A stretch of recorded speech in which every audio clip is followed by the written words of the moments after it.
कौन सी pair of line? यही वाली, that is ax square plus 2hxy plus by square plus 2gx plus 2fy plus c equal to 0।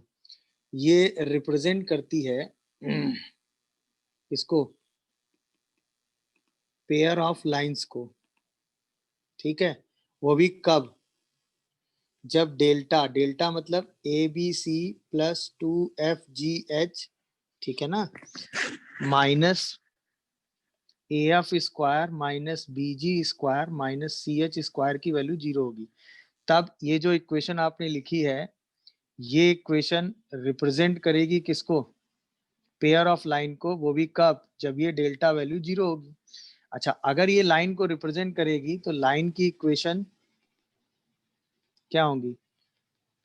y equal to m1x plus c1 and y equal to m2x plus c2। अगर ये line को represent करेंगी तो line की equation होगी y equal to m1x plus c1 and y equal to m2x plus c2। ये बात समझ में आती है कि नहीं? तो ये बात तो, मतलब इस एनालिसिस को पढ़ने के लिए। अच्छा, अब हमने कहा ना, पेयर ऑफ लाइन का मतलब होता है, पेयर ऑफ लाइन का मतलब होता है ये जो इक्वेशन है वो दोनों लाइनों के मल्टीप्लीकेशन से बन रही होगी। तो अगर हम दोनों लाइनों को मल्टीप्लाई करें, यानी कि y minus m1x minus c1 को मल्टीप्लाई करो y minus m2x minus c2 से, तो आपको यही वाली इक्वेशन मिल जानी चाहिए। जैसे ही मल्टीप्लाई करोगे तो आएगा y square minus m1 plus m2, m1 plus m2 into xy plus m1 m2 into x square plus m1 c2 plus c1 m2 into x plus c1 plus c2 into y. देखो जरा ध्यान से, plus, sorry plus नहीं, minus आएगा, minus c1 plus c2 into y और plus c1 c2 equal to 0। After multiplication देखो यही result आ रहा है। अच्छा, अगर यही रिजल्ट आ रहा है और इस वाली इक्वेशन में से हम b को अगर कॉमन करें, है कि नहीं, तो देखो ये रिजल्ट आएगा y square plus 2h by b into x y plus a by b into x square plus, देखते जाइएगा ध्यान से, 2g by b into x plus 2f by b into y plus c by b equal to 0। क्या ये बात समझ में आ रही है? तो इट मीन्स, भाई दोनों लाइनें तो सेम है ना, तो हम क्या कह सकते हैं कि m1 प्लस m2 की वैल्यू कितनी आ रही है? Minus 2h by B. n1 into m2 की वैल्यू कितनी आ रही है? a by b. m1 c2 plus c1 m2 की वैल्यू कितनी आ रही है? 2g by B. c1 plus c2 की वैल्यू कितनी आ रही है? Minus 2f by b. और c1 c2 की वैल्यू कितनी आ रही है? c by b. क्या ये रिजल्ट आपको दिखा कि नहीं? तो ऑब्वियसली अगर ये लाइन इस पेयर ऑफ लाइन को रिप्रेजेंट कर रही है, y equal to m1x plus c1 and y equal to m2x c2, तो ये सारे रिजल्ट वैलिड होंगे कि नहीं? क्यों? क्योंकि इन दोनों लाइनों को जब हम मल्टीप्लाई करेंगे तो आपको यही लाइन रिजल्ट में मिल जानी चाहिए। मेरी बात समझ पा रहे हो कि नहीं भाई? बोलो, क्लियर हुआ? यानी कि ओवरऑल जो एनालिसिस हमने पढ़ा वो हमने ये पढ़ा कि ax square plus 2hxy plus by square plus 2gx plus 2fy plus c equal to 0 represent pair of lines. कौन सी? y equal to m1x plus c1 and y equal to m2x plus c2। तो हम क्या कह सकते हैं? तो हम कह सकते हैं कि m1 plus m2 that is sum of slope minus 2h by b, m1 m2 that is product of slope a by b। ये वही सेम रिजल्ट है क्योंकि इतना एक्सप्रेशन ही सेम है, तो m1 m2 का रिजल्ट तो इतने से सेम आ ही गया। इसके बाद हम कह सकते हैं क्या? m1 c2 plus c1 m2, ये x का कोफिशिएंट बाई b, फिर c1 plus c2 minus y का coefficient by b, constant c1 c2, ये c बाई b। देख लीजिए, कोई कंफ्यूजन आ रहा हो तो बताइए। तो अगर ये इक्वेशन पेयर ऑफ लाइन को रिप्रेजेंट कर रही है तो ये 5 रिजल्ट ऑलवेज वैलिड होंगे। अब हमको पेयर ऑफ लाइन में कुछ भी करना हो तो वो इन 5 रिजल्ट से हम हमेशा कर सकते हैं। इसके लिए हमें कोई और छठा रिजल्ट यूज नहीं करना पड़ेगा। समझ में आया? मतलब ax square plus 2hxy plus by square अगर y इक्वल टू m1x और y इक्वल टू m2x को रिप्रेजेंट करता है तो sum of slope minus 2h by b होगा, product of slope a by b होगा, m1 c2 plus c1 m2 2g by b होगा, c1 plus c2 2f by b होगा, c1 c2 c by b होगा। अगर ये straight line को represent कर रहा है तो अगर ये दो straight line y equal to m1x plus c1 और y equal to m2x plus c2 को रिप्रेजेंट कर रहा है तो ये एनालिसिस होगा कि m1 plus m2 minus 2h by b, m1 m2 a by b होगा, m1 c2 plus c1 m2 2g by b होगा, c1 plus c2 minus 2f by b होगा, c1 c2 की वैल्यू c बाई बी के बराबर होगी। क्या ये बात सबको समझ में आती है? से हम सब कुछ काम कर सकते हैं कि नहीं भाई? इन दोनों से हम m1 m2 निकाल लेंगे, m1 m2 यहाँ रखेंगे, इन दोनों से c1 c2 आ जाएगा और यहाँ चेक कर लेंगे कि c1 c2 आ रहा है कि नहीं, वही आ रहा है कि नहीं। अब हमें दोनों लाइनें सेपरेट मिल गई, अब हमें जो लाइन काम चाहिए वो हम सारा एनालिसिस कर सकते हैं। तो ये वो 5 इक्वेशन है जिससे आप इस पेयर ऑफ लाइन में कुछ भी कर सकते हैं, हाँ या ना? तो ये रिजल्ट इंपॉर्टेंट है, उसको दिमाग में रखना एकदम आसान है, ज्यादा दिक्कत है नहीं, क्योंकि ये दो रिजल्ट तो आप ऑलरेडी पहले भी समझ चुके हैं, है कि नहीं?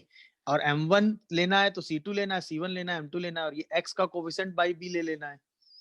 c1 c2 के साथ y का coefficient by b with a minus sign ले लेना है। समझ रहे हो कि नहीं? कांस्टेंट के साथ सीधा c बाई b ले लेना है। मेरी बात समझ में आई? ये 5 रिजल्ट की मैं यहाँ separate equation of the line नहीं निकालूंगा, वो 5 रिजल्ट आपको दिखा रहा हूँ। मान लेते हैं एक line y equal to m1x plus c1 है और एक line y equal to m2x plus c2। अब ध्यान से देखिएगा तो m1 प्लस m2 कितना आएगा? माइनस 2h बाई बी, दिख रहा है कि नहीं? और m1 इंटू m2 कितना आएगा? a by b. क्या यहाँ तक हमें सारी इंफॉर्मेशन समझ में आई? ये बताओ। m1 प्लस m2 कितना आ रहा है? माइनस 2h बाई बी, और m1 इंटू m2 कितना आ रहा है? a by b. दिखा सबको कि नहीं? बोलो अरे हाँ या ना। ये बात सबको समझ में आ गई भाई? कोई कंफ्यूजन किसी को तो बताओ। अच्छा, अब हमें यहाँ से m1 m2 सॉल्व करके निकालना है, तो हम क्या करेंगे बताओ? m1 m2 हमें सॉल्व करके निकालना है, तो क्या हम यहाँ से m2 की जगह 1/2 m1 रख दें? अरे हाँ या ना? तो यहाँ पे क्या आएगा? m2 की जगह 1/2 m1 रख दोगे तो m1 plus 1/2 m1 is equal to minus 3/2 होगा। यहाँ से m1 स्क्वायर, ठीक है ना, प्लस 1, या और स्पेसिफिक कहो तो 2m1 square plus 1 is equal to minus 3m1 होगा। यहाँ से 2m1 square plus 3m1 plus 1 की वैल्यू 0 आएगी, चेक करते जाना। यहाँ से हम इसको फैक्टराइज करेंगे तो 2m1 प्लस 1 और m1 प्लस 1 आएगा फैक्टर, चेक करियो जरा। तो यहाँ से m1 की वैल्यू या तो माइनस हाफ आएगी या माइनस 1 आएगी, देख लो आराम से। तो अगर हम m1 को माइनस 1 लें तो m2 की वैल्यू माइनस हाफ हो जाएगी, हाँ या ना? बोलो, दोनों का सम क्या हो जाएगा? अगर इसी में आप चेंज कर दो तो m1 की वैल्यू अगर आप माइनस हाफ लोगे तो m2 की वैल्यू -1 हो जाएगी। बात सेम ही है, कोई एक एनालिसिस उठा लो, दोनों बातें तो सेम ही है ना, उसके हिसाब से c1 c2 की वैल्यू चेंज हो जाएगी। अरे हाँ या ना? चलिए, तो हमने ये कहा कि m1 की वैल्यू हमने -1 ले ली और m2 की वैल्यू हमने माइनस हाफ ले ली। तो अगला रिलेशन हमें क्या मिलता है? m1 c2 plus c1 m2 is equal to x का कोफिशिएंट बाई b। मेरी बात समझ रहे हो कि नहीं? बोलो भाई। तो यहाँ पे जैसे m1 m2 की वैल्यू रखोगे तो minus c2 minus c1/2 equal to -4। तो यहाँ से हमें मिल गया c1 plus 2c2 is equal to 8। क्या रिलेशन हमें समझ में आ रहा है सबको? बोलो भाई। अच्छा, इसके बाद हम यहीं पे कह सकते हैं कि c1 प्लस c2 कितना होता है? माइनस ऑफ y का कोफिशिएंट, वो भी -11 बाई b। बोलो भाई। तो 2c1 प्लस 2c2 की वैल्यू 11 हो गई कि नहीं हो गई? बोलो। अब इन दोनों इक्वेशन को सॉल्व करके क्या हम c1 और c2 सेपरेट निकाल सकते हैं? बताइए। तो c1 प्लस 2c2 8 हो गया और c1 2c1 प्लस 2c2 11 हो गया, दोनों को ही सब्ट्रैक्ट कर दो। जैसे ही सब्ट्रैक्ट करोगे तो -c1 -3 आ जाएगा, यानी c1 की वैल्यू 3 आ गई। c1 की वैल्यू 3 इक्वेशन में रख दो तो c2 की वैल्यू कितनी आ जाएगी बताओ? क्या वो वैल्यू 5/2 आ जाएगी? अरे हाँ या ना, बोलिए भाई। तो अब M1 M2 C1 C2 सब आ गए, तो लाइंस क्या आ गई बताओ? y equal to minus x plus three and y is equal to minus x by two plus 5/2। तो एक लाइन आपकी आ गई x plus y equal to 3 और एक लाइन आपकी आ गई x plus 2y equal to 5। देखो क्या यही आंसर पहले भी आपने निकाला है? अगर किसी को कोई कंफ्यूजन आ रहा हो तो वो मुझे बताएगा। ये बताओ। अच्छा, C1 C2 की वैल्यू आप जो निकाली है वो आप आंसर में चेक भी कर सकते हो, क्योंकि आपको पता होता है ना कि C1 C2 क्या होता है, constant C by b. C मतलब 15 और बाई बी। तो यहाँ से भी देखो C1 आपने निकाला है क्या 3, C2 निकाला है 5/2, तो वैलिड भी है। समझ रहे हो कि नहीं? बस यही C1 M1 ये C1 ये पहली लाइन, ये C2 ये M2 दूसरी लाइन। तो आप ऐसे भी लाइन की सेपरेट इक्वेशन निकाल सकते हो बाय यूजिंग दीज 5 इक्वेशंस। तो यहाँ पे वो 5 इक्वेशंस क्या क्या है जिनको हमने यूज किया? पहला M1 प्लस M2 को यूज किया, M1 M2 को यूज किया, फिर M1 C1 C1 M2 को यूज किया, फिर C1 प्लस C2 को यूज किया और C1 C2 की जो वैल्यू निकाली और उसको चेक कर ली। तो यही 5 लीडिंग इक्वेशन है। इससे आप अब एक बार आपको लाइन की सेपरेट इक्वेशन पता चल गई, फिर तो आप अपने हिसाब से लाइन का पॉइंट ऑफ इंटरसेक्शन जो आपको एनालिसिस करना है वो आप आराम से करके सिंप्लीफाई कर सकते हो। तो ये वो 5 इंपॉर्टेंट रिजल्ट हैं जिनसे आप स्ट्रेट लाइन में कुछ भी कर सकते हो। बट ये वो 5 इंपॉर्टेंट रिजल्ट हैं जिससे आप कुछ भी कर सकते हो। बट अगर हमें separate equation of the line निकालनी है तो ऑब्वियसली ये मेथड थोड़ा लेंदी है कि नहीं है? तो separate equation of the line निकालने के लिए हम वही वाला मेथड यूज करेंगे जो हमने पहले पढ़ा है। कौन सा? ये y में क्वाड्रेटिक बना के सिंप्लीफाई करने वाला। यही method separate equation of the line का सबसे आसान मेथड है। मेरी बात समझ में आ रही है कि नहीं? बोलो भाई। बट हाँ, ये मेथड भी आप है ना, ये तो मैंने वो 5 इक्वेशन का यूज सिखाया कि इससे आप पेयर ऑफ लाइन में कुछ भी कर सकते हैं। ये इंपॉर्टेंट बात है। सही है, जिसमें 2 इक्वेशन स्लोप वाली है, 2 इक्वेशन स्लोप के साथ C1 C2 को यूज करने वाली है और एक में C1 C2 चेक होता है। दिमाग में चल रहा होगा क्या बताओ? बोलिए। एक तरीका जो आप सभी के दिमाग में चल रहा होगा पॉइंट ऑफ इंटरसेक्शन निकालने का, वो क्या है बताओ? दोनों लाइंस निकाल के उनको सॉल्व सेपरेट कर देंगे और लाइन दोनों को साइमल्टेनियसली सॉल्व कर लेंगे। दोनों लाइनें सेपरेट निकाल लें और दोनों को सॉल्व करके आंसर निकाल लें। That's a good thing. But यार obviously separate equation of the line निकालने में टाइम वेस्ट होगा, थोड़ा टाइम तो लगता ही है। फिर 2 लाइनें आएंगी, फिर पॉइंट ऑफ इंटरसेक्शन निकालने में थोड़ा टाइम लगेगा। तो ये एक प्रोसेस है जिससे आप काम कर सकते हो। अब एक शॉर्टकट इसमें तैयार किया गया है। वो शॉर्टकट ये कहता है कि हम इस पूरे एक्सप्रेशन को fxy ले लेते हैं, that is ax square plus 2hxy plus by square plus 2gx plus 2fy plus c। फिर हम del f by del x निकालते हैं, जीरो कर देते हैं। फिर हम del f by del y निकालते हैं, जीरो कर देते हैं और दोनों को सॉल्व करके फाइंड कर लेते हैं क्या? x comma y. यही x कॉमा वाई हमारे लिए क्या होता है? यही x comma y point of intersection of pair of lines. यही समझ गए कि नहीं? अब आपके दिमाग में आया होगा कि सर ये क्या लिख गए आप, del f by del x, del f by del y. ये होता है पार्शियल डेरिवेटिव। सही है ना? मतलब अब ये इंपॉर्टेंट बात जो अलग से मैं बता रहा हूँ, ये होता है del f by del x, ये होता है पार्शियल डेरिवेटिव। डेरिवेटिव आपने सुना होगा, पार्शियल डेरिवेटिव नहीं सुना होगा ना? सुना है? सुना है फिजिक्स में सर सुना है फिजिक्स में किया था सर।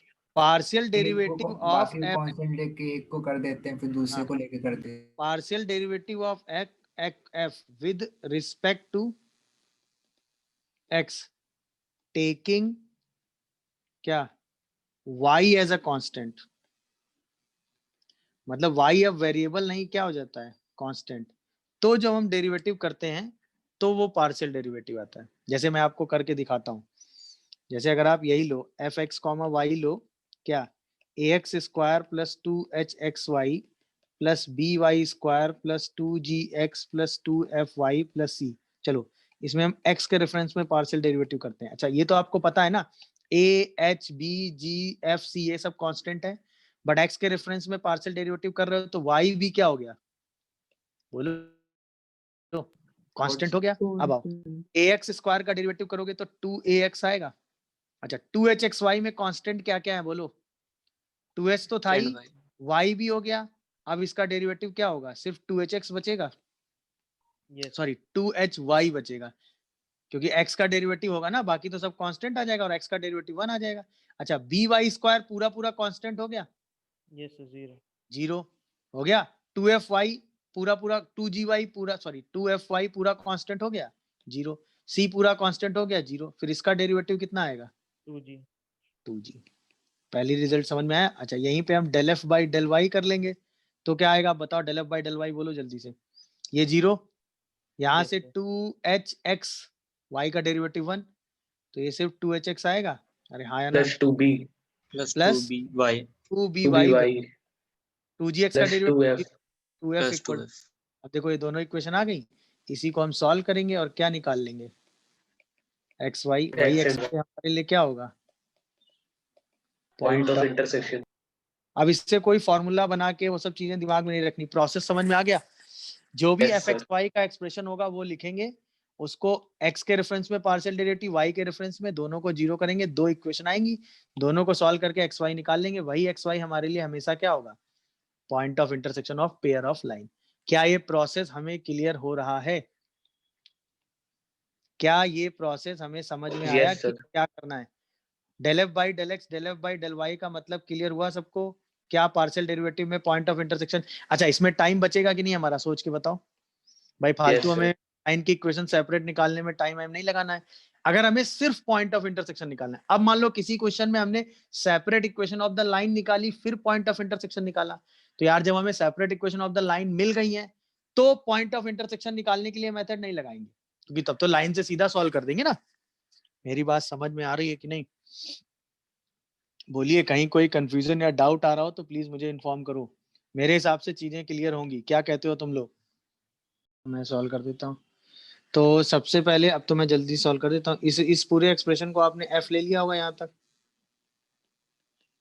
सबसे पहले आपने del f by del x किया होगा तो कितना आ रहा होगा? 2x plus 3y minus 8। फिर आपने del f by del y किया होगा, वो कितना आ रहा होगा? 4x 4y सॉरी 4y है। फिर प्लस 3x माइनस 11। बस इन्हीं दोनों को आपने सॉल्व किया होगा तो x की वैल्यू 1 आ रही है। Yes sir, y equal to 2 और y की वैल्यू 2 आ रही है। तो पॉइंट ऑफ इंटरसेक्शन कितना आ रहा है? सही है एकदम, दैट इज 1,2। Very good. ये बात सबको समझ में आ गई? कोई ऐसा जिसको कंफ्यूजन है देखिएगा भाई। अगर ये पेयर ऑफ लाइन है, हम कह देते हैं कि भाई एक line y equal to m1x plus c1 है और एक line y equal to m2x plus c2 है। सही है ना भाई? तो मान लो एक line y equal to m1x plus c1, एक line y equal to m2x plus c2 है। तो एक लाइन का स्लोप m1 हो गया, इस लाइन का स्लोप m2 हो गया, दोनों लाइनों के बीच का एंगल हमने कहा थीटा हो गया। तो यार m1 m2 तो वही हो गए। अच्छा लाइन का ये एक्सप्रेशन तो वही है, ax स्क्वायर प्लस 2hxy। अच्छा ये दो रिजल्ट भी वही है, m1 m2 equal to minus 2h by b और m1 m2 equal to a by b. तो लाइन के बीच का एंगल अगर थीटा है, अगर हम कहें angle between the lines is theta, तो अभी भी वही फॉर्मूला सेम आएगा कि नहीं बताओ मुझे?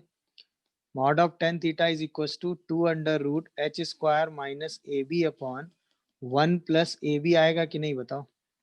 या tan थीटा बोलो क्यों? क्योंकि अभी भी हम वही सेम काम करेंगे ना, m2 minus m1 upon 1 plus m1 m2, और m1 m2 वाले एक्सप्रेशन की वजह से ये वाला एक्सप्रेशन तो सेम ही है ना, तो ये वाला रिजल्ट भी हमारा सेम ही आ रहा है। m1 प्लस m2 का रिजल्ट भी सेम आ रहा है, m1 m2 का रिजल्ट भी सेम आ रहा है। तो इसका मतलब m1 m2 का रिजल्ट भी सेम आ रहा है, m1 m2 का रिजल्ट भी सेम आ रहा है। तो इसका मतलब tan थीटा का फॉर्मूला सेम आएगा ना, 2 under root h square minus a b upon 1 plus a b. समझ में आया कि नहीं बताओ भाई? कोई कंफ्यूजन या कोई डाउट आ रहा हो तो बोलो। क्या ये बात हमें क्लियर हो रही है, नहीं हो रही है? बोलो। हो रही है सर। तो बस इस रिजल्ट एंगल में कहीं कोई चेंज नहीं है। अरे हाँ सॉरी, यहाँ पे a प्लस बी होगा। अरे ये तो अंडर हो जाता है। हाँ भाई ये a प्लस बी होता है। हाँ 2√h² minus AB upon mod of A plus B होगा। तो ये tan थीटा का फॉर्मूला वही है जो होमोजीनियस में है। क्यों? क्योंकि m1 m2 जो है वैल्यू वो सिर्फ किससे रिलेट करते हैं? होमोजीनियस से। तो इसलिए रिजल्ट में कहीं कोई चेंज नहीं है।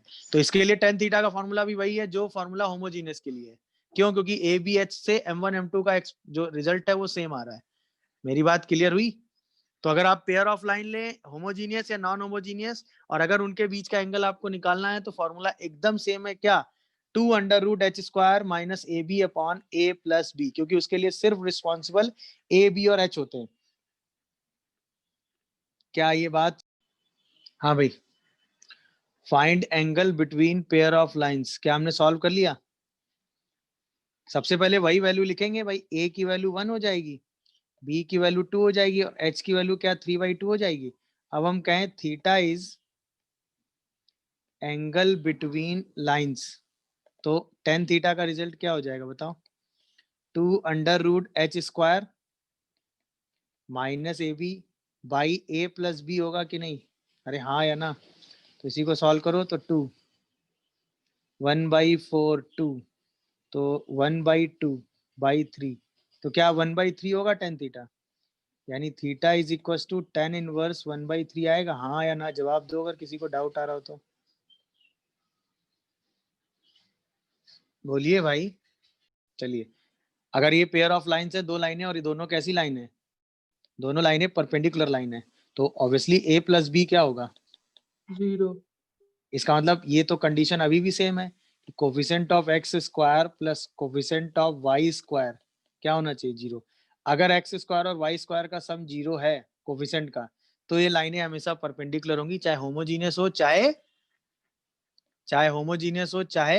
Non homogeneous. नॉन। इसमें कहीं कोई फर्क नहीं है, दोनों के केस में ये रिजल्ट एकदम सेम चलेगा। चलो ये बात डन हो गई। अब आओ, अगर लाइनें पैरेलल हैं, सही है, तो पैरेलल लाइंस होंगी तो इनके बीच का एंगल कितना होगा? 0 डिग्री। इसका मतलब h² माइनस AB की वैल्यू कितनी होगी? 0। बट f² माइनस BC की वैल्यू 0 नहीं होगी, तब लाइनें पैरेलल होंगी। समझ में आया?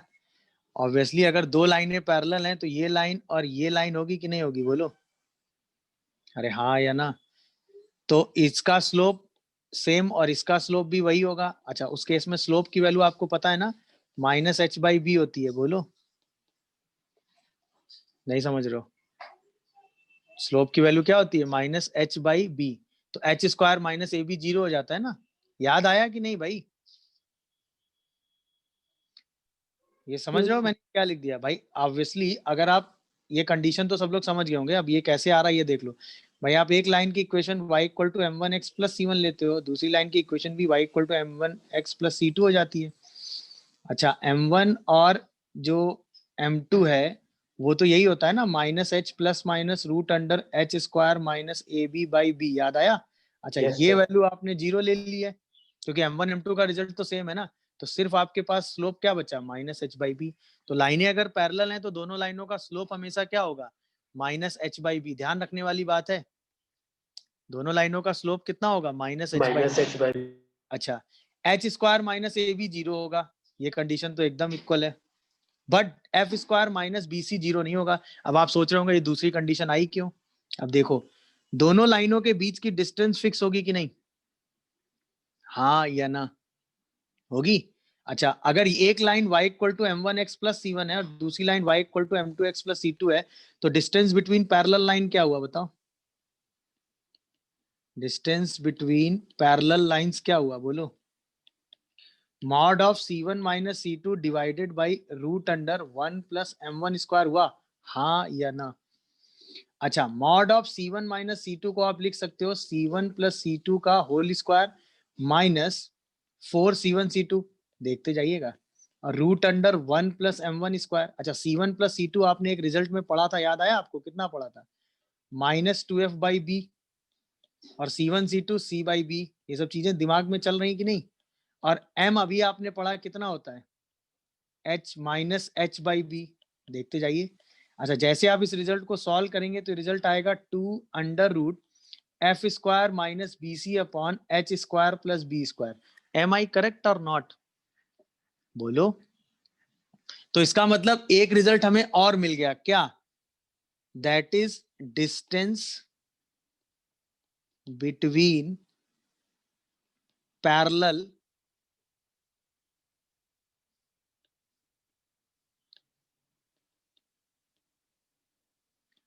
Pair of lines ax square plus 2hxy plus by square plus 2gx plus 2fy plus c equal to 0 is, क्या होता है? 2 under root f square minus b c upon h square plus b square. ये हो गया distance between parallel pair of lines. अगर लाइनें parallel हैं तो उनके बीच की ये डिस्टेंस होगी। ऑब्वियसली ये डिस्टेंस जीरो नहीं हो सकती, क्योंकि अगर जीरो होंगी तो लाइनें पैरेलल नहीं क्या हो जाएंगी? कोइंसाइड। हाँ या ना? बोलो भाई। और ये जीरो कब नहीं होगा? जब f square minus b c zero के बराबर नहीं होगा। इसीलिए ये कंडीशन मैंने अलग से लिखी है। समझ गए कि नहीं? अब सोचो, अगर f square minus b c भी जीरो हो जाए तो दोनों लाइनें क्या कर जाएंगी? कंसाइड। कोइंसाइड। मतलब अगर दोनों लाइनें कोइंसाइड कर रही तो इसकी कंडीशन क्या हुई? अगर ये लाइनें कोइंसाइड कर रही होंगी तो कंडीशन क्या होगी? कि h square a b a zero b होगा, equal to 0 f square minus b c भी क्या होगा? 0। तो अगर ये जीरो होगा तो लाइनें क्या होंगी? कोइंसाइड। यानी एक के ऊपर दूसरी ये वाली लाइन भी चल रही होगी। तो अब दोनों लाइनों का स्लोप कितना होगा? जल्दी बताओ। Minus h by b. Minus h by b. और दोनों लाइनें एच ये इस कंडीशन में होंगी। क्लियर है? क्योंकि उनके बीच की डिस्टेंस इस केस में क्या हो जाएगी? जीरो। तो यानी कि लाइनें अगर परपेंडिकुलर होंगी तो x square y square coefficient का सम जीरो होगा। पैरेलल के लिए h square minus a b zero होगा और f square minus b c zero नहीं होगा। समझ गया क्यों नहीं होगा? क्योंकि डिस्टेंस बिटवीन पैरेलल लाइंस क्या होती है? 2 under root f square minus b c upon h square plus b square. वही सेम इक्वेशन लेके वही रिजल्ट लगाया गया है। समझ गया कि नहीं? और अगर कोइंसाइड करेंगी तो h square minus a b तो जीरो होगा ही, क्योंकि एंगल जीरो होगा। और बट साथ में f square minus b c भी जीरो हो जाएगा, क्योंकि अब ये डिस्टेंस क्या हो जाएगी? जीरो। तो ये लाइन उठ के इसी के ऊपर आ जाएगी। इसके अलावा और कोई सिचुएशन आप सोच नहीं सकते। क्या ये मेरी पूरी बात सबको क्लियर हुई? तो पहले वही वैल्यू लिख लो। क्या क्या चाहिए? A h, h x y का हाफ होता है, बी सही है। फिर जी चाहिए होगा तो एक्स का हाफ लिख लो अगर चाहिए हो। जी क्या आ गया बताओ? 9। फिर एफ कितना आएगा? वाई का हाफ। -3। सी कितना आएगा? 8। ठीक है। अब हमें चेक करना है h square minus a b. Check करियो जरा। 9 माइनस 9 0। Very good. अब हमें चेक करना है f square minus b c. Check करियो। एफ स्क्वायर और minus b into c. Check करो। तो नहीं है। लेकिन यार f square minus b c zero नहीं बट नेगेटिव निगेटिव। आएगा सर। 9 माइनस 480। हाँ भाई वही तो मैं कहूँ, ये निगेटिव कैसे आ गया? हाँ भाई अभी ठीक है। तो बोलो भाई, तो जीरो नहीं आया? हाँ या ना? तो इसका मतलब लाइनें पैरेलल हैं। बोलो। अब हमें क्या निकालना है? डिस्टेंस। तो डिस्टेंस का फॉर्मूला बोलो क्या होता है? 2 under root f square minus b c upon h square plus b square. तो 2 अंडर 2 रूट अपॉन रूट 10। और h square plus b square, तो यानी कि 2 बाई रूट 10 आ रहा है, यानी रूट ओवर ऑफ 2/5। वही तो है, सेम बात। के जवाब देना कि अगर आपकी लाइन ये होती ए एक्स स्क्वायर प्लस 2hxy, तो उसके लिए क्या हम इस लाइन के लिए हम पेयर ऑफ एंगल बाइसेक्टर लिखना जानते हैं? जल्दी जवाब दो। अगर ये लाइन होती तो इसके लिए पेयर ऑफ एंगल बाइसेक्टर क्या लिखते हो? X square minus y square by a minus b equal to x y by x. ये रिजल्ट सबके दिमाग में सेट है कि नहीं बताओ? यस। कोई कंफ्यूजन, कोई डाउट? अरे हाँ या ना? सही है। तो अब इस वाली लाइन के लिए एंगल बाइसेक्टर लिखने की टेक्निक होती है, सबसे पहले भाई एंगल बाइसेक्टर तो हम तब लिख सकते हैं जब दोनों लाइनें एक दूसरे को क्या करेंगी, इंटरसेक्ट। इंटरसेक्ट करेंगी तो उसके लिए एक इंटरसेक्टिंग पॉइंट होगा कि नहीं होगा। तो सबसे पहले हम क्या फाइंड करेंगे बताओ, इंटरसेक्टिंग पॉइंट। Intersecting point. तो वो कैसे फाइंड करते हैं पता है ना? अरे हाँ या ना, यस तो फाइंड कर लिया। अच्छा, अब इंटरसेक्टिंग पॉइंट फाइंड करते ही हम एंगल बाइसेक्टर, अगर ये इंटरसेक्ट नहीं करेंगी तो बात ही खत्म हो गई ना। बोलो भाई, तब तो फिर एंगल बाइसेक्टर बनेगा ही नहीं। अच्छा, इंटरसेक्टिंग पॉइंट फाइंड हो गया, तब जो इक्वेशन होती है उसकी, वो इक्वेशन लिखते हैं, x को x माइनस x1 लिखते हैं, y को y माइनस y1 लिखते हैं, और divided by a minus b is equal to x minus x1 y minus y1 by h। ये होती है equation of pair of angle bisector की। तो x1 y1 फाइंड करके सीधा ये रिजल्ट लगा दीजिएगा, तो आपको पेयर ऑफ एंगल बाइसेक्टर मिल जाएगा। हर बार आपको पेयर ऑफ एंगल बाइसेक्टर मिल जाएगा। बट उसके लिए सबसे पहले क्या फाइंड आउट करेंगे आप बताइए, equation of, sorry, point of intersection. फिर सीधा x को x माइनस x1 और y को y माइनस y1 से रिप्लेस करके सीधा आंसर लगा देंगे। क्या ये बात हमें क्लियर हो रही है? सोच के जरा जवाब देना कि इस लाइन का स्लोप m1 है, इस लाइन का स्लोप m2 है, और दोनों लाइनें कहाँ इंटरसेक्ट कर रही हैं, x1 y1 पे। बोलो, ये बात समझ में आती है? अच्छा, अगर मैं एक लाइन का स्लोप m1 और एक लाइन का स्लोप m2 लूं और दोनों लाइनें ओरिजिन पर ही इंटरसेक्ट कराऊं, ध्यान देना, समझ रहे हो कि नहीं? दोनों लाइनें कहाँ इंटरसेक्ट कराऊं, ओरिजिन पे। यानी कि इस x1 y1 को उठा के मैं कहाँ ले गया हूं, इस x1 y1 को उठा के कहाँ ले गया हूं, ओरिजिन। तो इसका मतलब capital x square minus capital y square by a minus b equal to capital x capital y by h आ रहा है रिजल्ट। जहां पे कैपिटल एक्स का मतलब क्या है, एक्स माइनस x1, और इस कैपिटल वाई का मतलब क्या है, वाई माइनस y1। क्यों? क्योंकि इसी एक्स वाई को उठा के हम कहाँ ले गए बताओ मुझे, इसी एक्स उठा के हम कहाँ ले गए, ओरिजिन पे ले गए कि नहीं ले गए? अरे हाँ या ना? तो वही रिजल्ट हो गया है। आप समझे कि नहीं? मेरी बात समझ पा रहे हो कि नहीं? यानी कि इंपॉर्टेंट बात क्या है, यानी कि इस पूरे प्रोसेस में इंपॉर्टेंट कॉन्सेप्ट क्या है कि अगर मैं आपसे ये कहूं कि if ax square plus 2hxy plus by square plus 2gx plus 2fy plus c equal to 0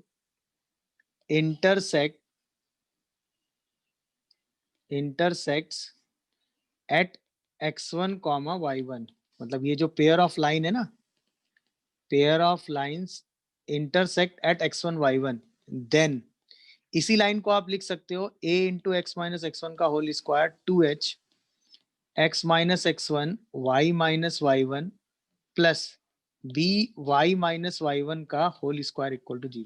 तो यही सेम लाइन आप ऐसे लिख सकते हो।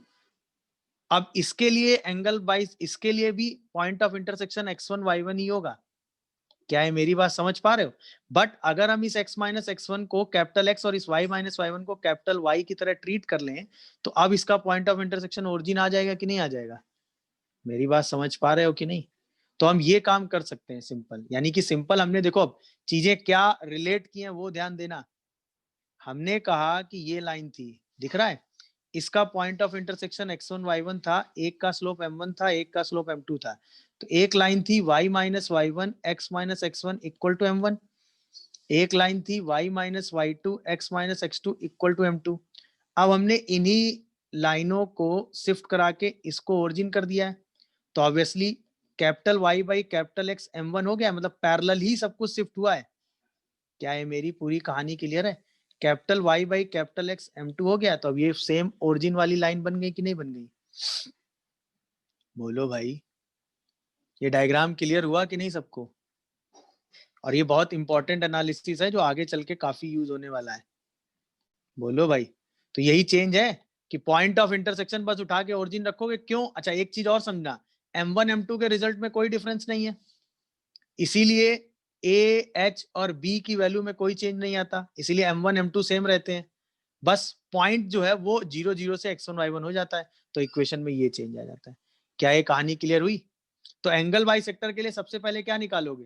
x1 y1, x की जगह x माइनस x1 और y की जगह y माइनस y1 लिख दोगे, क्योंकि इस पेयर ऑफ लाइन के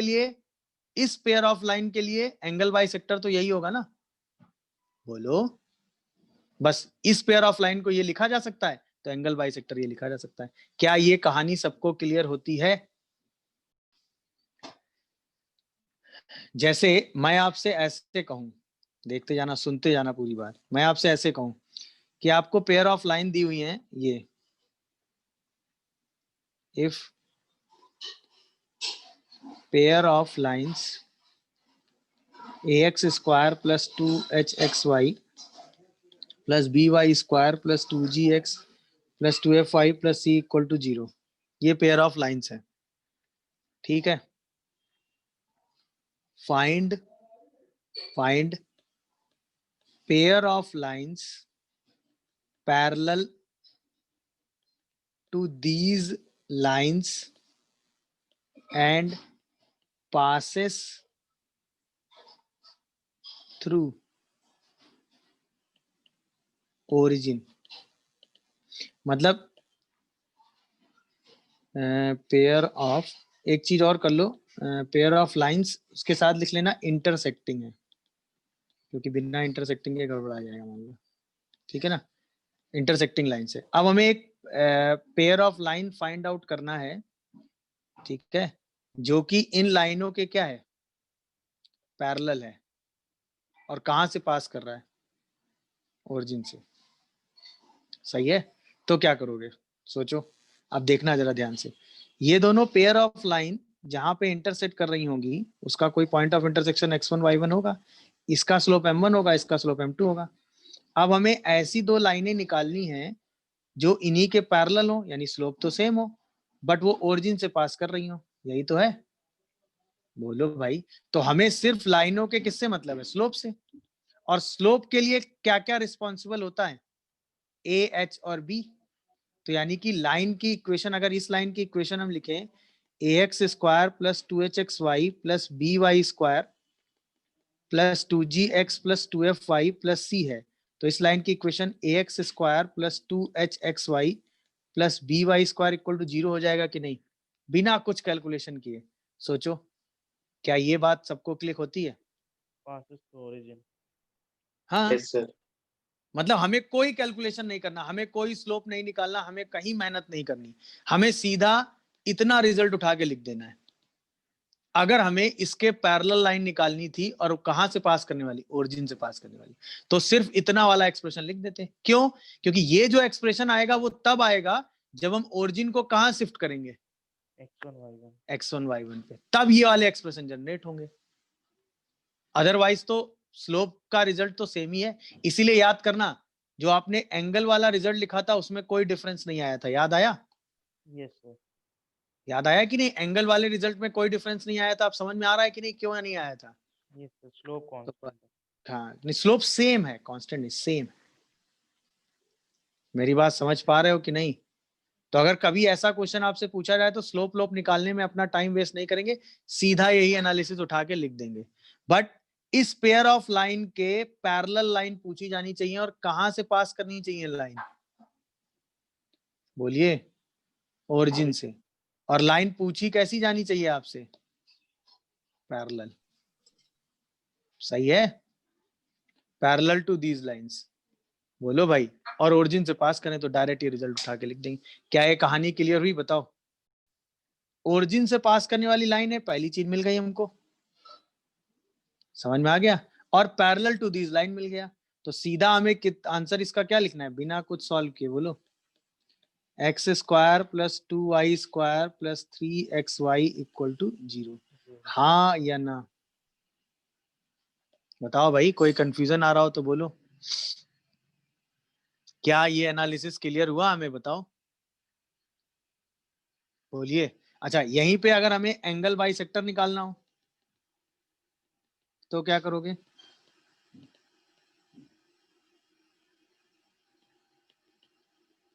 बोलिए सबसे पहले क्या फाइंड करेंगे बताओ, सबसे पहले क्या निकालोगे? Point of intersection. बताओ कितना आएगा पॉइंट ऑफ इंटरसेक्शन? तो उसके लिए याद है del f by del x निकालते थे, तो 2x plus 3y minus 8, del f by del y निकालते थे तो क्या आता था? 4y plus 3x minus 11। याद है इसका पॉइंट ऑफ इंटरसेक्शन क्या आया था? 1,2। याद आया कि नहीं? Yes sir. तो अब पेयर ऑफ एंगल बाइसेक्टर की इक्वेशन क्या लिखोगे सीधे? बोलो। a की वैल्यू कितनी है? 1, b की वैल्यू कितनी है? 2, h की वैल्यू कितनी है? 3/2। तो x माइनस 1 का होल स्क्वायर y माइनस 2 का whole square by a minus b equal to x minus 1 y minus 2 by h। देख लो कोई कंफ्यूजन आ रहा हो तो बताओ, बोलिए। यानी कि 3 इंटू एक्स माइनस 1 का whole square minus 3 into y minus 1 का whole square plus 2 into x minus 1 y minus 2 equal to 0। इसी को मल्टीप्लाई करके सॉल्व कर लीजिएगा, आपको एंगल बाइसेक्टर मिल जाएगा। हाँ या ना? कोई कंफ्यूजन या डाउट हो तो बताओ। यहीं पे अगर मैं आपसे पूछूं सेपरेट इक्वेशन के लिए क्या करोगे? Separate equation of angle bisector. तो अब इसको पहले मल्टीप्लाई करके वो सब काम नहीं करते हैं इसमें। देखो अब इसमें क्या करते हैं, मान लेते हैं x minus 1 cap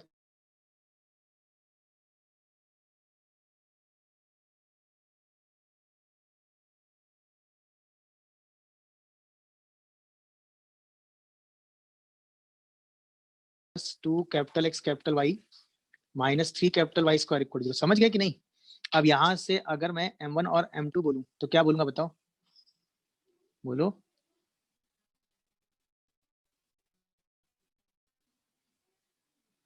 minus h square minus a b whole divided by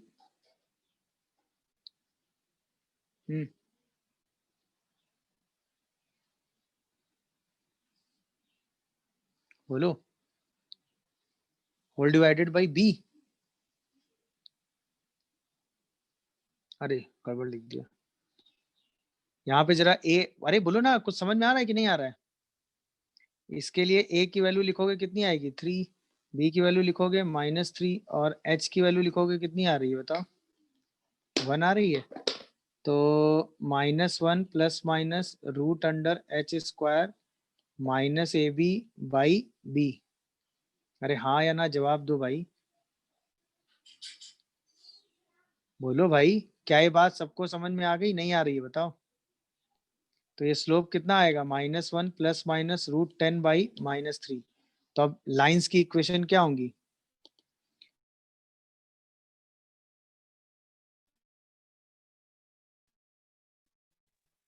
sir ये एक बार बता दीजिए। y minus 2 upon x minus 1। एक बार y माइनस 10 बाई -3। ये पेयर ऑफ लाइन हो जाएंगे एंगल बाइसेक्टर। हाँ पूछो, क्या पूछ रहे हो? हाँ भाई, हम इसको कैपिटल x ले लें, इसको कैपिटल y ले लें, तो ये इक्वेशन बनेगी कि नहीं?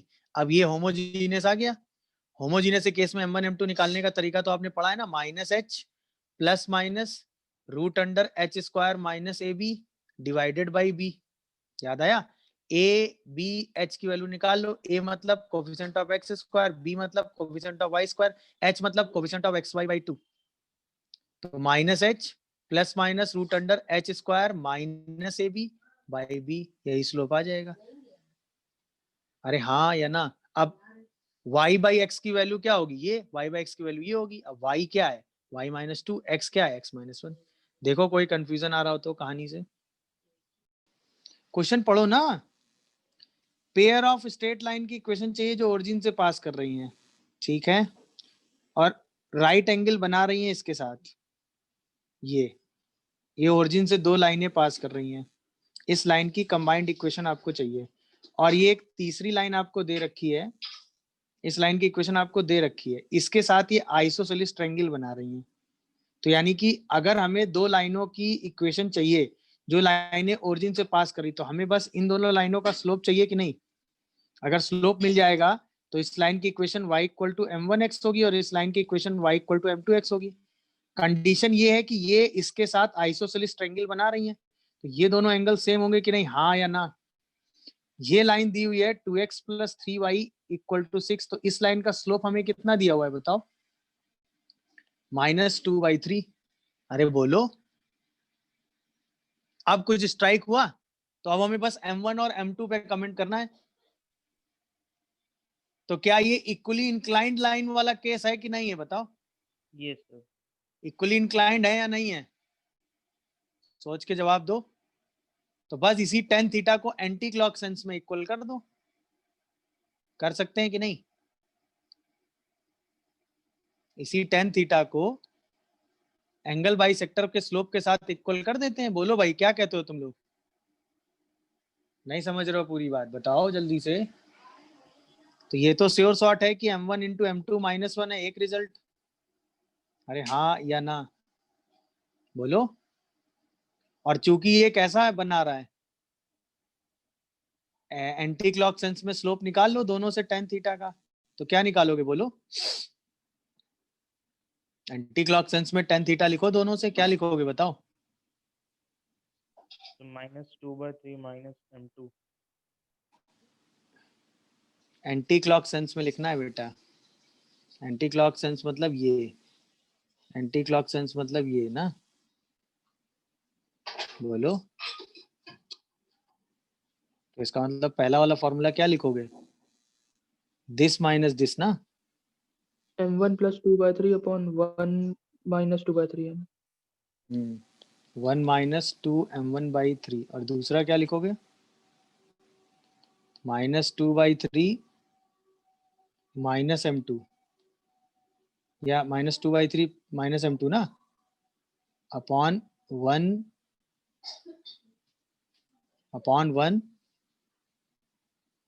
-2m2/3। इसके बाद यहाँ पर हम m2 की जगह क्या पुट कर देंगे बताओ, बोलो, 1 -1 m1। रख दो जरा, तो क्या आएगी इक्वेशन बताओ मुझे,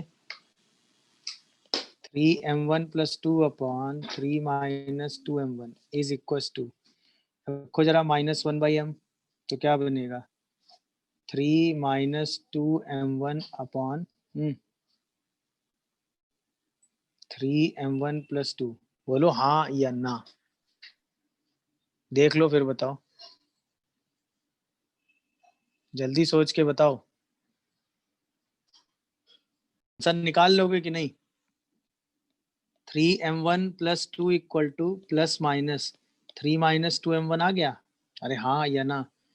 तो अगर हम 3m1 + 2 को क्या ले लें, कोई भी एक ले लो, 3 - 2m1 ही ले लो, तो यहाँ से m1 की m1 वैल्यू = 1/5।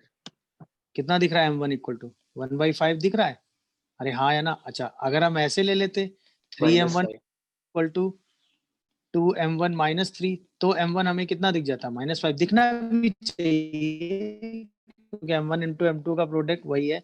तो अगर हम m1 को 1/5 लेंगे तो m2 हमारा -5 आ जाएगा। तो एक लाइन क्या आ गई, y = x/5, और एक लाइन क्या आ गई, y = -5x, यानी कि x - 5y × 5x + y = 0। इसी को मल्टीप्लाई करके पेयर ऑफ लाइन की इक्वेशन दे दोगे। तरीका समझे कि नहीं, इतना स्ट्रेस था इस क्वेश्चन में, बताओ बताऊं क्या शॉर्टकट, देखो, अगर एक आइसोसेलेस राइट एंगल ट्रायंगल है, क्या है आइसोसेलेस राइट एंगल ट्रायंगल, क्या है भाई, ये थ्योरी एकदम ध्यान रखिएगा, बहुत इंपॉर्टेंट है।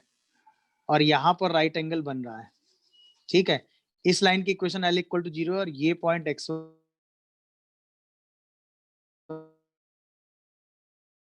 सर वॉइस लैग कर रही है, तो सिर्फ एक चीज निकालते हैं, तो इस लाइन से डाला गया, तो एरिया ऑफ द ट्रायंगल क्या होता है, दैट इज 2p², खत्म, ये शॉर्टकट है। तो एरिया ऑफ द ट्रायंगल क्या होता है, 2p², बट कंडीशन क्या है, एंगल फ्रीज हो गई है। वो 90 होना चाहिए, एंगल ए क्या होना चाहिए 90, और ए बी जो है वो BC के बराबर होना चाहिए, तब एरिया 2p² होता है। सोच के देखो क्यों भाई, अगर AB BC के बराबर है तो ये लेंथ और ये लेंथ बराबर है, हाँ या ना, इसका मतलब ये एंगल 45 है, ये एंगल भी 45 है, हाँ या ना? सोचो, यहां तक ओके हो? तो ये एंगल भी बाइसेक्ट होगा, तो इसका मतलब ये लेंथ और ये लेंथ और ये लेंथ तीनों बराबर होंगी, तो ये लेंथ भी पी आएगी, ये लेंथ भी पी आएगी, तो ये पूरी बेस लेंथ 2p हो जाएगी। अरे हाँ या ना? तो एरिया कितना होगा बोलो? 2p into P by 2, sorry area p square होता है, 2p स्क्वायर भी नहीं, एरिया कितना होता है? p स्क्वायर, जहां पे p क्या होता है? p is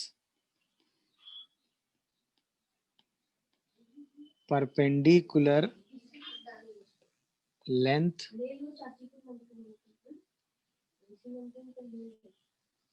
drawn from A to BC। ये है थ्योरी। समझ गए कि नहीं भाई? क्या ये थ्योरी सबको क्लियर हुई जो मैं बोला? बताओ यस या नो, जल्दी बोलो। अब इस ट्रायंगल का एरिया बोलो। पी स्क्वायर होगा, और पी लेंथ कितनी होगी? बहुत इंपॉर्टेंट कॉन्सेप्ट है यहाँ। पी लेंथ कितनी होगी बताओ? 6 by root over of 4 plus 9, that is 6 by root 13। तो आंसर कितना आएगा? 36 बाई 13। डेसिमल के 2 डिजिट तक आंसर देना था, तो 2.77 ये आपका आंसर आएगा। देखियो जरा, क्या ये बात सबको समझ में आई? बताओ। Yes sir. वैलिड है राइट एंगल आइसोसेलेस ट्रायंगल के लिए। सही है, ये एंगल राइट एंगल है और ये लेंथ इक्वल है, तो एक ऐसा ट्रायंगल है right angle isosceles triangle.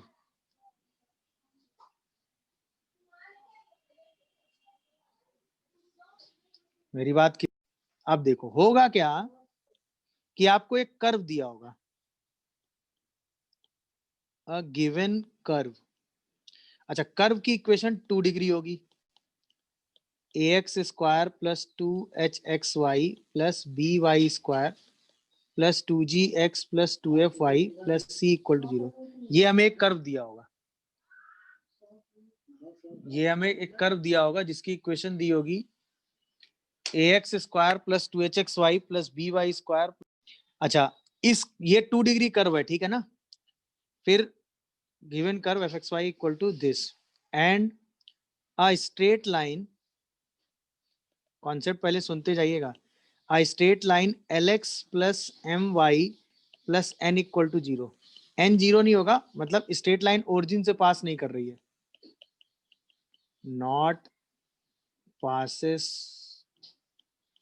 through origin।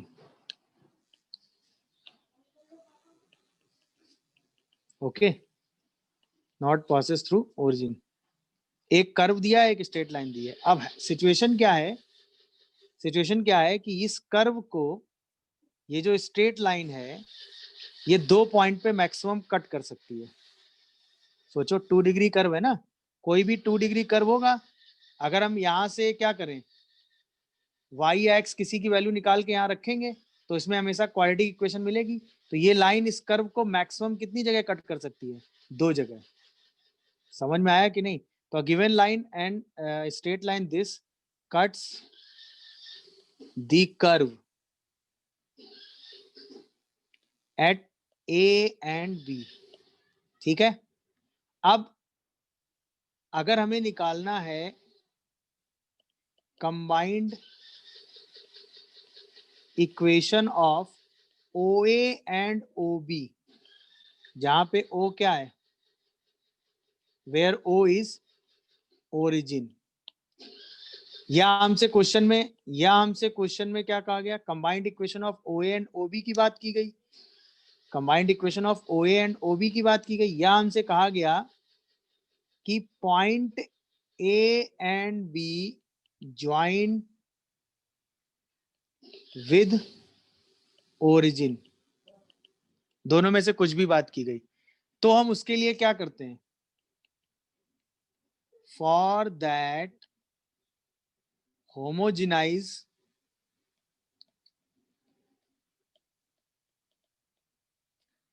The curve by using straight line. ये तरीका है, ये काम तब करेंगे, मतलब एक 2 डिग्री कर्व दिया होगा, उसको एक लाइन 2 पॉइंट पे कट करेगी, उन 2 पॉइंट को कहां से ज्वाइन किया जाएगा भाई? उन 2 पॉइंट को कहां से ज्वाइन किया जाएगा बताओ? ओरिजिन। ओरिजिन से। और हमें इस OA और OB के बारे में कुछ डिस्कशन करना होगा। तो OA और OB की कंबाइंड इक्वेशन निकालने के लिए हम इस कर्व को इस लाइन की हेल्प से होमोजिनाइज करेंगे। अच्छा, अभी ये कर्व होमोजीनियस है? नहीं है। 2 डिग्री 2 डिग्री 2 डिग्री 1 1 0 डिग्री। तो हम सारे कर्व के हर टर्म को 2 डिग्री बनाएंगे इस लाइन की हेल्प से। सर हाँ, समझे कि नहीं? समझ गया। एक 2 डिग्री कर्व दिया जाएगा, उसको एक लाइन 2 पॉइंट पे कट करेगी, उन दोनों पॉइंट को ओरिजिन से ज्वाइन किया जाएगा। यहां तक समझे? अब अगर हमें OA और OB की कंबाइंड इक्वेशन निकालनी है, यानी pair of line OA and OB, या A और B को ज्वाइन करते हैं ओरिजिन से, और OA और OB में किसी एनालिसिस में कोई कमेंट करना है, मतलब OA और OB की कंबाइंड इक्वेशन से ही रिलेटेड कोई रिजल्ट है या कोई क्वेश्चन है, तो उसके लिए OA और OB की अगर हमें कंबाइंड इक्वेशन निकालनी है तो हम क्या करेंगे? होमोजिनाइज करेंगे अपने इस कर्व को इस लाइन की हेल्प से। ये है क्वेश्चन। समझ गए ना? Yes sir. यस ये 2 डिग्री Yes, कर्व sir. है और इसको ये लाइन 2 पॉइंट पे ज्वाइन कर रही है, उन दोनों पॉइंट को ओरिजिन से ज्वाइन किया गया है। उस पेयर ऑफ लाइन की इक्वेशन बतानी है और उनके बीच का एंगल बताना है, यानी हमें OA और OB की इक्वेशन बतानी है। M I correct or not? सोचो जब, यानी हमें वही एनालिसिस करना है कि नहीं? तो हम सीधे किसकी वैल्यू लिखेंगे? सबसे पहले 3x + y = 1 लिख लिया। 1 यहाँ तो 1 डायरेक्ट ही दिया है ना। अच्छा, अब इसको होमोजेनाइज करो तो 2x + 3xy - 4x, इसके साथ 1 लिखते हैं और इस 1 के साथ 1 स्क्वायर लिखते हैं और ये 1 वैल्यू रख देते हैं। तो 2x² + 3xy - 4x 1 रखो तो 3x + y, अरे हाँ या ना? यहाँ पे 1 स्क्वायर रखो तो 3x + y का होल स्क्वायर = 0 आएगा। तो 2x² + 3xy - 12x² - 4xy + 9x² + y² + 6xy = 0। अरे हाँ या ना? अब बताओ, -10x² + 10y², आगे बोलते जाना। -5x। नहीं, प्लस का 5xy ना। हाँ प्लस का 5। इसका मतलब 10x² - 5xy माइनस, नहीं प्लस। सर -x² 10x नहीं होगा। अच्छा, -x²। -x² होगा क्या? Yes sir. नहीं, वो तो कॉमन किया होगा ना आपने। सर वो कॉमन करके 10x² ही तो लिखेंगे। हाँ, नहीं कॉमन कर लो तो चलो, मान लो कॉमन कर लेते हैं तो 2x² - तो 2y। 9x² आपने ऐड नहीं किया। Yes sir, 9x² yes - 12x। ओह अच्छा, 9x² ऐड ही नहीं हुआ क्या? No sir. सर केवल x² बचेगा। अच्छा चलो, क्या बचेगा? फिर से बोलना जरा। -x²। 9 2 11 -x² + y², अभी ठीक है? + 5xy, अभी तो ठीक होगा यार।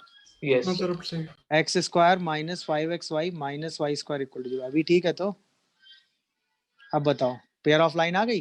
अब बताओ Yes, sir. एंगल लाइन कितना है? क्विक 90। अबे a + b 0 मेरे भाई, समझे? यस a + b 0 आ रहा है ना, तो एंगल बिटवीन द 9 सीधा 90 आ, 90। एंगल बिटवीन द लाइन निकालना था। समझ में आया कि नहीं? तो ये OA और OB की कंबाइंड इक्वेशन निकालने का मेथड क्लियर हुआ सबको? बताओ जल्दी से, कहीं कोई यस सर। कंफ्यूजन आ रहा हो तो बताओ। क्या ये कॉन्सेप्ट हम समझ पाए, हाँ या ना? तो इस क्वेश्चन को कैसे करोगे बताओ? सेम सर वो एनालिसिस, y वाली को 1 की। पेयर ऑफ लाइन ओरिजिन से पास कर रही हैं और पेयर ऑफ लाइन पहले कर्व को इंटरसेक्ट कर रही है, उसको ओरिजिन से ज्वाइन किया गया है। तो यानी कि इस कर्व को इस लाइन की हेल्प से क्या करना है? होमोजिनाइजेशन करना है कि नहीं बताओ? Yes sir. तो बस कैसे करोगे? y minus m x by c 1 हो जाएगा, और x square plus y square minus a square, यहाँ पे 1 का स्क्वायर और ले लेंगे क्योंकि 2 डिग्री चाहिए, तो x square y square minus a square y minus m x का whole square by c square equal to 0 आ जाएगा। यही तो इक्वेशन आएगी, हाँ या ना। अब इस पेयर ऑफ लाइन में कंडीशन क्या दी हुई है आपको, बोलो, कि इस पेयर ऑफ लाइन के बीच का एंगल 90 है, राइट एंगल। इसमें coefficient of x square plus coefficient of y square क्या होगा, 0। अब एक्स स्क्वायर और कोफिशिएंट बताओ क्या क्या होगा, यहाँ से आएगा 1, और जब इसको मल्टीप्लाई करोगे तो एम स्क्वायर यहाँ से आएगा, और ए स्क्वायर सी स्क्वायर ये आएगा, तो आएगा माइनस एम स्क्वायर ए square c square. Y square coefficient क्या सर आएगा, 1 और 1 ही होगा केवल, यहाँ से 1 आएगा, और वहां से भी 1 आएगा। और बट बाहर ए स्क्वायर सी स्क्वायर है ना, तो minus a square c square आएगा कि नहीं बताओ। हाँ, तो इसका मतलब 2c square equal to a square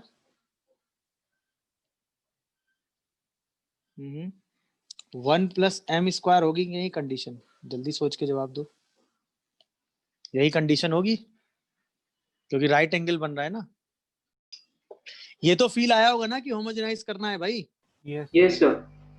क्योंकि लाइन की इक्वेशन तभी निकाल पाएंगे क्योंकि ओरिजिन से ज्वाइन कर रहे हैं पॉइंट ऑफ इंटरसेक्शन को, और उसके बीच का एंगल निकालना है तो पहले पेयर ऑफ लाइन निकालना पड़ेगा।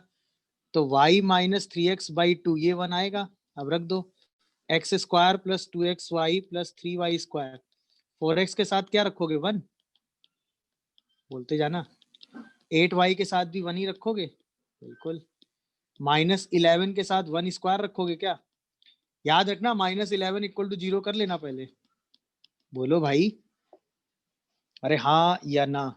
अब Yes. पूरा मल्टीप्लाई करो तो क्या आएगा बताओ,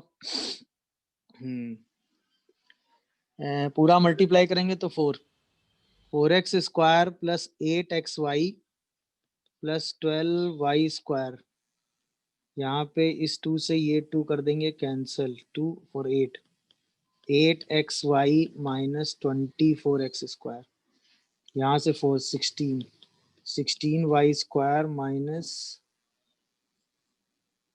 48xy, यहाँ बचेगा 11y square 3 3 9 99x square 66xy equal to 0। Check करियो क्या सही लिखा है इतना, देखो ये आ रही लाइन, तो इसको और अच्छे से लिखोगे तो क्या मिलेगा, 119x square 17y square minus 34xy equal to 0। सही लिख रहा है ना आप सब कुछ। सर यहाँ पे 4x स्क्वायर नहीं 7x स्क्वायर माइनस y और माइनस 2xy है, 7x square minus, minus y square minus 2xy। देख लो ये आ रहा है, a की वैल्यू 7 आ रही है, b की वैल्यू -1 आ रही है, h की वैल्यू -1 आ रही है। अब इसके बीच का एंगल अगर tan थीटा निकालोगे तो 2 under root h square minus a b divided by a plus b, तो आंसर क्या आ रहा है, सर 4/8। 3/4। एक सेकंड, a प्लस बी 8, यार कुछ गड़बड़ कर दिया फिर से मैंने, सर 8 रूट 8 प्लस 1 9 आएगा ना, और वो 3 बाहर निकल जाएगा। अच्छा ये 9 अरे 8 9 3/4 आ रहा है। ना, अभी भी कुछ गड़बड़ है कैलकुलेशन, सही है। 2/3 अभी ठीक है। Yes sir. समझ गए ना होमोजेनाइजेशन का कॉन्सेप्ट, ये बताओ मुझे, सर आपका आईपैड केवल a प्लस बी डिनोमिनेटर में ये इस वजह से आएगा, अभी ठीक है, a प्लस बी ना, अभी ठीक है। तो होमोजेनाइजेशन का ये है, क्या कह रहा है, एक कर्व है, इस कर्व की कॉर्ड है, तो ऑब्वियसली एक लाइन कर्व को 2 पॉइंट पे कट कर रही होगी। इस कॉर्ड को कहां से ज्वाइन किया गया है, ओरिजिन से, और इस पेयर ऑफ लाइन के बीच का एंगल कितना दिया है, 90। तो आपसे कहा गया है कि ये जो कॉर्ड है ये एक फिक्स पॉइंट से पास करती है, तो उस फिक्स पॉइंट का कोऑर्डिनेट क्या होगा ये आपसे पूछा गया। मेरी बात समझे आई। अब सोचो, अगर ये कॉर्ड है और ये एक फिक्स पॉइंट से पास करती है और हमें उस फिक्स पॉइंट का कोऑर्डिनेट निकालना होगा, तो इस कॉर्ड की इक्वेशन को हमें L1 प्लस लैम्डा L2 के फॉर्म में लिखना पड़ेगा। अरे हाँ या ना। तो मान लेते हैं इस कॉर्ड की इक्वेशन है y equal to mx plus c, मान लिया कि नहीं बताओ? अरे बताओ, बोलो भाई। Yes sir. यस। अब ये लाइन हमें मिल गई, तो m और c का रिलेशन अब हम निकालेंगे, उसी से हमें कुछ पता चलेगा कि ये कहाँ से पास कर रही है।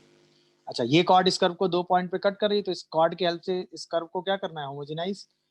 तो y minus m x by c 1 आ गया, होमोजेनाइज कर दो उठा के। तो 3x square 2 degree, y square 2 degree, 2x में क्या लिखोगे, y minus m x by c, 4y के साथ क्या लिखोगे, y minus m x by c equal to 0।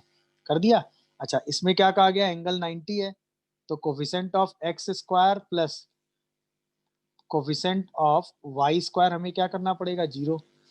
तो 3 एक्स स्क्वायर के कोफिशिएंट को निकालो, तो यहाँ से 3 आएगा, यहाँ से क्या आएगा, जब ये दोनों मल्टीप्लाई हो, जब ये दोनों मल्टीप्लाई होंगे ना, बोलो, तो -2c और -m, तो यहाँ से क्या आएगा बताओ, 2m 2m by c. Am I correct or not, बताओ? Yes sir. अच्छा, वाई स्क्वायर का कोफिशिएंट यहाँ से आएगा -1, तो 4/c और यहाँ से क्या आएगा, 4 बाई सी वैसे इज इक्वल टू 0। यानी यहाँ से रिलेशन क्या आ रहा है बताओ, 2m plus 4 plus 2c equal to 0। देख लो आराम से, आ रहा है कि नहीं? इसको फर्दर सॉल्व कर। नहीं, ये आ गया कि नहीं, ये बताओ। ये सर, ये सही आ गया। ये आ गया ना। अब तो चॉइस है आपकी, या तो सी की वैल्यू रख दो, या याद है आप कंपेयर करना भी जानते हैं, याद आ रहा है कि नहीं भाई? 2m प्लस 4 याद आ रहा है कि नहीं, कुछ कुछ plus 2c, x by 2 minus y by 4 equal to 1/2, याद आया? x कितना आ रहा है, 1, y कितना आ रहा है, -2, तो 0.1 कॉमा -2 आ रहा है, देखो। याद आया, मेथड कंपेयर वाला था। अगर ये नहीं कर पा रहे हो, तो यहाँ से c की वैल्यू कितनी आ रही है बताइए, यहाँ से c -1 कितनी आ रही है, -1। अरे c की वैल्यू -m कहाँ से आ गई, c की वैल्यू पूछ रहा हूँ, -2m प्लस 4/2, मतलब -m-2। Am I correct or not? ये उठा के यस रख दो। सर। तो y equal to y equal to mx minus m -2।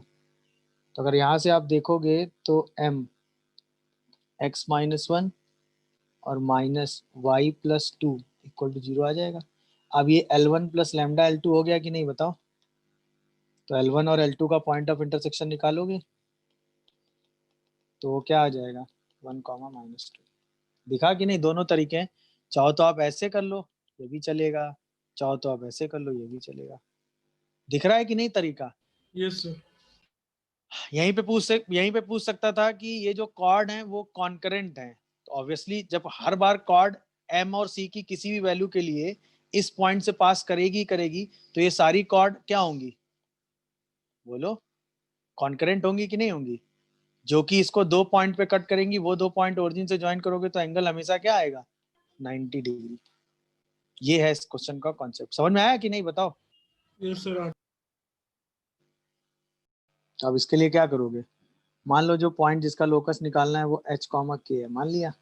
उससे 1 स्लोप की लाइन लिखनी है आपको, तो 1 स्लोप की लाइन लिखोगे, क्या लिखोगे, y minus k x minus h equal to 1, लिख ली।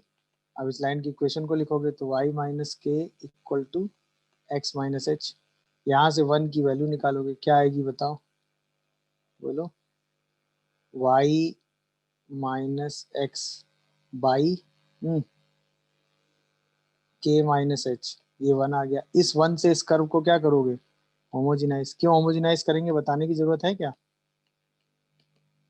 बोलो भाई, क्यों होमोजिनाइज करेंगे, क्या ये बताने की जरूरत है मुझे?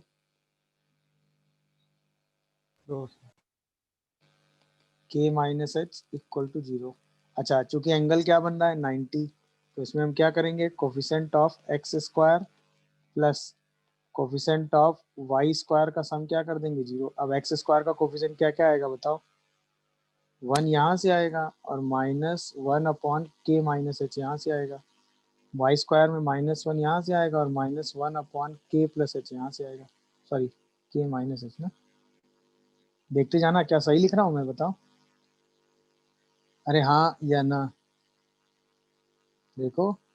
Yes sir. अच्छा यहाँ प्लस वाई स्क्वायर ले लो तो थोड़ा कैलकुलेशन अच्छा लगेगा।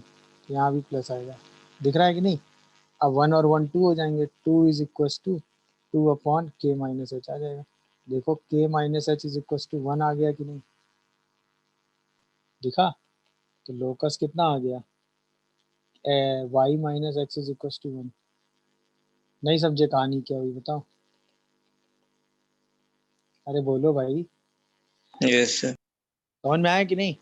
हमें एक वेरिएबल पॉइंट का लोकस बताना था जिससे एक वन स्लोप की लाइन पास कर रही थी जो कि एक कर्व था, उसको 2 पॉइंट ए और बी पे कट कर रही थी और ए बी 90 एंगल ओरिजिन पे सस्टेन कर रहा था। तो हमने देखा ना कि एक कर्व को एक लाइन 2 पॉइंट पे कट कर रही है और वो दोनों पॉइंट ओरिजिन पे कितना एंगल बना रहे हैं, 90 डिग्री। यानी इस लाइन की हेल्प से इस कर्व को क्या करना होमोजेनाइज। पी पॉइंट लिया, उससे वन स्लोप की लाइन लिखी, वहां से 1 की वैल्यू निकाली और उसी 1 से हमने इस कर्व को क्या कर दिया, होमोजेनाइज। ये पेयर ऑफ लाइन ओए ओबी आ गई, उनके बीच का एंगल 90 था। तो ओए और ओबी के बीच का एंगल अगर 90 है तो x square y square coefficient का सम क्या था, 0। सिंप्लीफाई किया, आंसर लिख दिया। क्या कोई कंफ्यूजन या डाउट?